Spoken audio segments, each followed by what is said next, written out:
Hello YouTube fans, Madarant here, and welcome to a deck profile with Pendulum Magician Girls. So this is something I played on my channel quite a while ago, but a lot of people want to actually see the deck profile for this.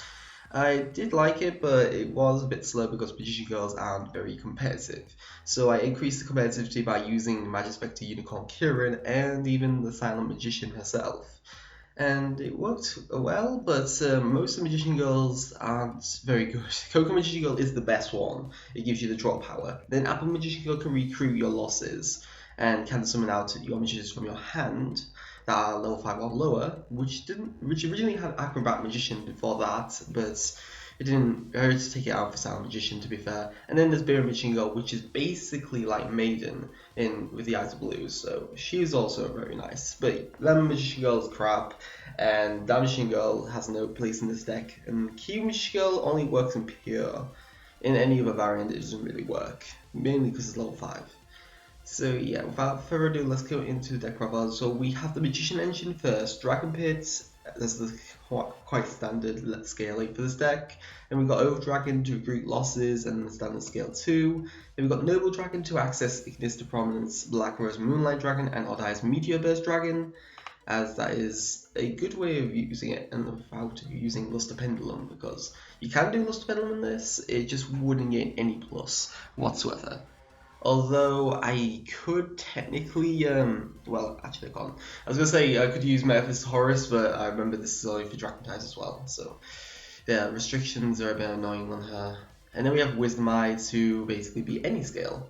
Then we have the Perform Pal engine of Sculptor by Joker to search out any magician or Perform Pal or Odd Eyes. Monkey Board, it has instant scale, which is great. 2 Odd Eyes Unicorn to be searched out through Sky Iris, another scale 8 for the deck, and then 2 Persona Dragon to be a searchable scale 1 for the deck, which this deck kinda needs because it's using Bumbuku and it's using Apple Magician Girl and you can Pendulum summon them out quite effectively that way. And Odd Eyes Persona Dragon is also a pseudo unicorn, so that does help this deck a lot. Then we've got the Magic Spectre engine, quite common, like something like Metamorphosis, is that more or less that exact engine. Magic Spectre Unicorn at 3 and Bumbuku at 3 to search it out, which can be very nice, and it's a searchable scale 2 at any point. Scale 5 you probably wouldn't be using. Then onto the actual Magician Girls. Free Coco Magician Girl. She's the best Magician Girl, as I said. She discards Spellcaster to draw 1 card. Very nice. You can discard Kirin to later resurrect it with her effects. And then when she is targeted for an attack, you can target a spellcaster in your graveyard and special summon it, redirect the attack, and half the attacking monster's attack. Which means you need something like a 4K Beatstick to kill Kirin revived through her effect, which is very nice. But the main issue with Magician Girls is that they're a linear deck, and they can easily be getting around by Mades. There's Odd Eyes Meteor Burst, Utopia Lightning, which is very common, so that does make the engine quite slow and vulnerable. Then we've got Apple Magician Girl. She can recruit losses when she destroys a battle to target all 3 other Magician Girls in your graveyard with different names and add them to your hand. So she can also recruit herself if you have another copy of her in the graveyard, so that gives you an instant renewal engine every time. Very nice. And she can special summon a level 5 or lower spellcaster from your hand, so she can basically, you can go Berry into Apple, into Coco, into Kirin, which is a very nice loop indeed. Then we have 2 Berry Magician Girl to search out Coco Magician Girl or Apple Magician Girl, depending on where we need to be. And then she can also be targeted when she's targeted by an opponent's card effect or attack. She can switch her power position and switch some Magician Girl from the deck. Unfortunately, she didn't redeclare the attack. But if your opponent doesn't know what Magician Girls do, they may just attack the new attack position monster on the board. And then Silent Magician, which is a new monster for the deck. Originally wasn't the original version, but I did test out, I believe, on the channel with this version, and it was nice. Silent Magician is not as good as Silent Swordsman, but can easily be used in this deck because we have Pendulum Magicians which easily get tributable and they don't have to go to the graveyard, so they can definitely be abused. And she's also a pretty powerful monster. She gains 500 attack for each card in your hand. You need some hand presence to use Apple Magician Girl, and you can search with this and draw with this. And then she also has the ability to negate a spell card once per turn during either player's turn, which is very nice. You don't use the effect to summon out Silent Magician from your deck. And we don't use the Silent Burning because that's very slow. Then we have Consistency with Upstart Goblin and Terraforming, 2 Skyros to search out Scale 8, Pendulum Calls to search out Magicians.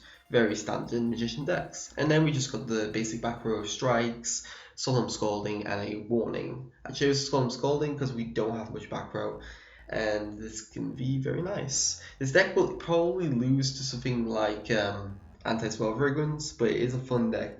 Always keep that in mind.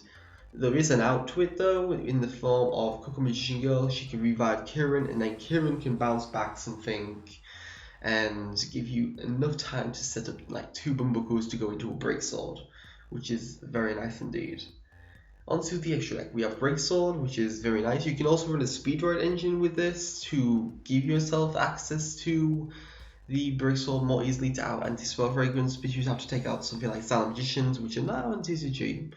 And then probably Noble Dragon Magician and Solemn Scalding would give you enough room to give you that Speedroid engine, which would work quite nice since it doesn't use your normal summon. Then we got Acid Golem to beat over Fiends, Abyss Dweller for the PK Fire matchup or Monarch matchup, Castell is its general spot removal, Giant Hand as a defense and negation, Trapeze Magician for double attack OTKs, and then there's Volcasaurus, instant burn destruction, but it's not going to be commonly summoned since there's only one way to summon it, and that's with Personas.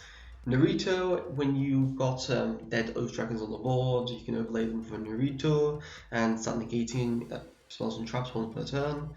Utopia the Beyond to weaken their attacks and beat through them. You can add his Pendulum Dragon into this to make the OTK, but I didn't feel that was too necessary in this deck. Then Big Eye to take control of your opponent's monsters, also not going to be very commonly summoned. Then we have the synchro options, Black Rose Dragon, instant nuke Moonlight to instantly bounce back, Odd Eyes Meteor Burst to stop monster effects during your opponent's monster effects during their turn, Ignista as it's very broken, and then Trishula because you can make it in this deck, most notably with Noble Dragon Magician, Mumbuku, and say Apple Magician Girl would be the best way to make it in this deck. So yeah, I hope you enjoyed this. Please like, subscribe, enjoy this one, for content. If you've got any suggestions for decks, let me know in the comments below. I've got currently working on Resonators and Spirals, so look out for those in the future. Thank you for watching. Matarant signing out.